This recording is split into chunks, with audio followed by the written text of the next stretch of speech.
Traumas são aqueles que acontecem por causa de perdas, principalmente perda da nossa mãe ou do nosso pai, mas da mãe é pior por causa daquela relação de simbiose que eu falei.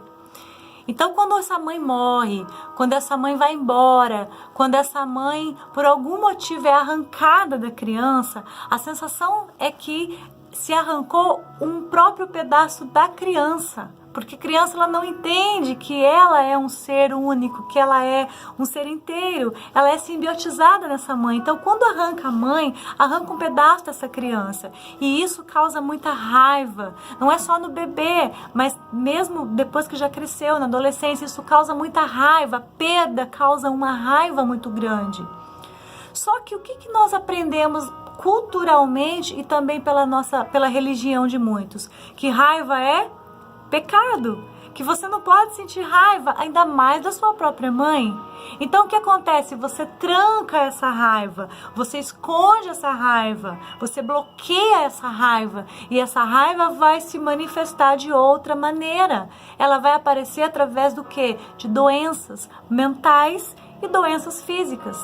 Entenda uma coisa muito importante. Assim como existem aquelas cores primárias, lembra do nosso prezinho que a gente aprendeu as cores primárias, que as cores básicas, o preto, o branco, o vermelho, aí você mistura uma com a outra e aí surgem as cores secundárias? Assim também existem as emoções básicas, que são a raiva, o medo, o nojo, a tristeza, a alegria. São as emoções básicas. As demais emoções derivam dessas. E quem foi que criou as emoções? A mesma pessoa que criou o ser humano. A mesma pessoa que criou você de uma forma maravilhosa, como diz lá na Bíblia, no Salmo 139, a Bíblia diz que Deus nos criou de forma assombrosamente maravilhosa. E Ele se preocupou com cada detalhe, inclusive com as emoções. Ele nos deu a capacidade de sentir emoção, de sentir para o nosso bem, porque as emoções são necessárias. As emoções são um mecanismo de defesa. Você precisa sentir uma emoção para você poder se defender. Por exemplo, imagina se ninguém sentisse medo. Aí entra um animal peçonhento, um animal perigoso, e você não sente medo. Você vai fazer carinho nesse animal, ao invés de você se proteger, de você fugir? Imagina se você não sentisse nojo. Aí alguém oferece algo nojento para você, cheio de vermes. Você vai comer, porque você não sente nojo. Imagine se você não sentisse tristeza. Aí você perde um ente querido, acontece um fato muito triste e você não tá nem aí, você não sente nada. Por quê? Você não sente tristeza. A raiva é a mesma coisa. Nós precisamos da raiva para nós nos defendermos. A raiva é uma energia poderosa que nos ajuda a lutar. Por exemplo, se uma pessoa agora entra e tenta atacar um filho seu, tenta fazer mal para o filho seu, o que você vai sentir? Raiva. E é essa raiva que vai te dar uma força para você ir lá e defender o seu filho, proteger o seu filho. Ok? Então a raiva é uma emoção necessária para que nós possamos nos defender. O problema não é sentir raiva, o problema é não saber lidar com essa raiva. Se você for para a Bíblia, você vai lembrar de uma certa vez que Jesus estava no templo e existiam algumas pessoas ali que estavam vendendo dentro do templo, fazendo comércio dentro do templo, que era a casa de Deus. E o que aconteceu com Jesus? Ele ficou de boa, né? Ele olhou para aquelas pessoas e falou calmamente: por gentileza, vocês poderiam se retirar da casa do meu pai, porque aqui não é um lugar de comércio? Não foi assim.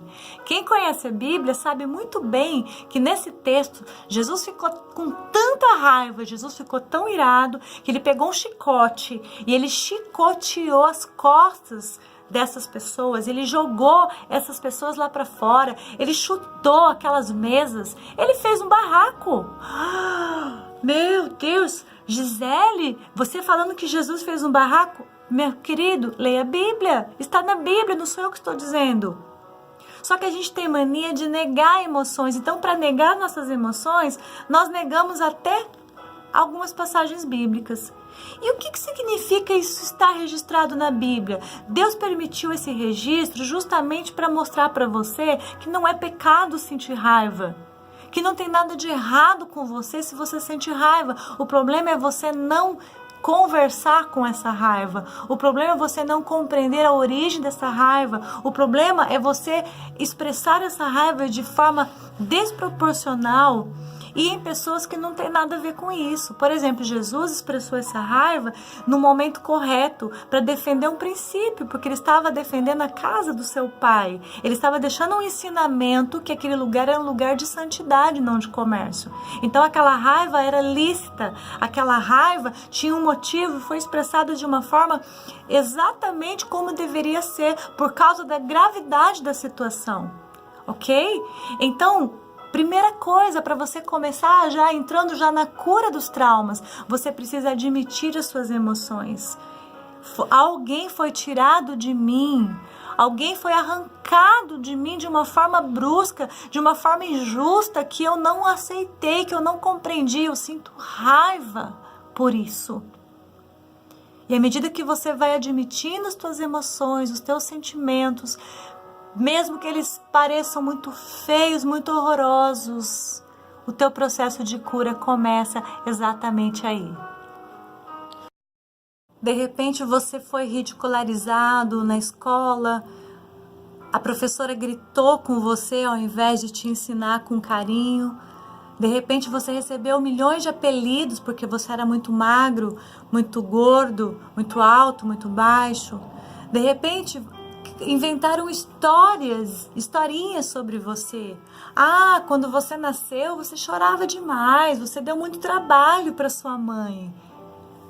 O que você vai acreditar? Que você é uma pessoa que dá trabalho. Então você vai ser aquela pessoa que não dá trabalho para ninguém, que não pede favor, que não pede ajuda, que vai fazer tudo sozinho, que vai carregar o mundo nas costas porque você não pode dar trabalho. Talvez contaram uma historinha para você que você era uma criança muito feia, você era uma criança muito magrinha, muito esquisita. E você cresce achando que você é esquisito, que você é esquisita, que você é feia. Você está entendendo? Aquelas historinhas que contaram para você que tem a ver só com aquilo que estava na cabeça do outro, que não condiz muitas vezes nem com a realidade. Mesmo que seja a realidade, você era apenas uma criança. Você não tinha culpa de ser como era, de ser magro, de ser gordo, de ser feio. Você não tinha culpa. Você não tem nada a ver com isso. O problema não está em você, o problema está nessa pessoa maldosa que te contou essas historinhas. Ou às vezes não foi maldosa, mas às vezes uma pessoa sem noção, que não imaginou o quanto aquilo ia afetar a sua autoestima. Então, querido, traumas são todos esses eventos. De repente, na sua adolescência, você tinha dificuldade para aprender, você é aquela pessoa que ficava por último, você é aquela pessoa que não conseguia se relacionar, ter amigos, sempre se sentindo rejeitado. Talvez você foi uma pessoa que sofreu violência, abuso físico, abuso sexual, abuso psicológico. Eu tenho um curso somente sobre isso, que é o PROEVA, Programa de Empoderamento a Vítimas de Abuso, que explica detalhadamente o que um abuso causa na alma de uma criança, de uma mulher, de um homem. A vergonha, a culpa que fica impregnado. E eu digo para você, se você passou algum tipo de abuso, você não tem culpa. Você não tem culpa, mesmo que de repente alguém te seduziu, alguém te enrolou, te enganou e você sentiu até um certo prazer durante esse abuso. Você não tem culpa, porque você era uma criança, você não tinha condições de elaborar todos aqueles sentimentos. Você foi vítima e não culpado, culpada. Você não tem culpa. A culpa esmaga, a culpa atrofia e você precisa compreender que você não tem culpa. Você quer ser curado? Comece a jogar fora essas culpas que estão dentro de você, essas culpas de infância, essas culpas de adolescência. Você não tem culpa porque você era apenas uma criança. Talvez você cresceu, ficou adulto e passou por coisas muito piores ainda. Foi traído, traída, foi abandonado, teve divórcio. Quem sabe você perdeu um filho, não tem dor maior do que perder um filho. Quem sabe você perdeu muitos entes queridos, teve falência, acidente, doenças incuráveis. Eu não sei qual é o seu trauma, mas a partir desse momento você vai começar a tirar esse lixo emocional de dentro de você. Você vai começar a compreender a sua história, você vai começar a acolher a sua história, porque por mais dolorosa que ela tenha sido, ela é tua história. Ela é única, ela é especial. Você só é o que é hoje por causa da sua história.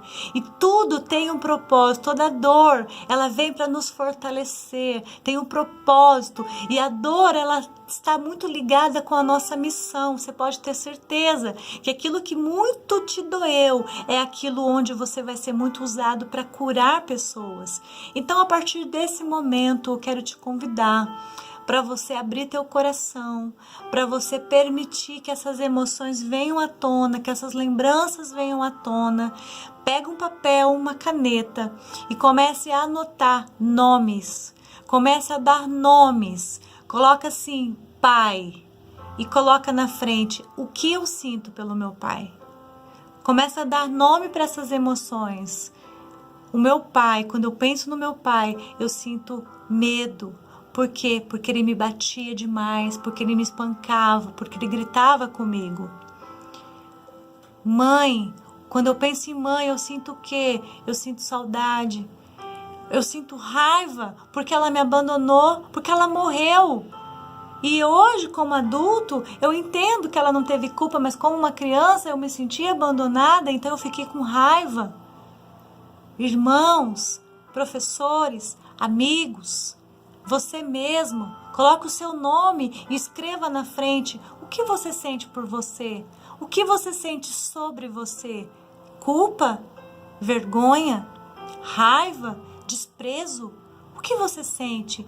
Vamos dar nome para as nossas emoções, vamos elaborar esses traumas compreendendo o que cada fato triste da nossa vida causou em nossas emoções. Ok? Essa é a tarefa para hoje. Você vai anotar tudo isso num papel e nós vamos aprender a lidar com tudo isso de uma forma mais positiva, de uma forma mais eficaz, para que essa dor possa se dissipar dentro de nós.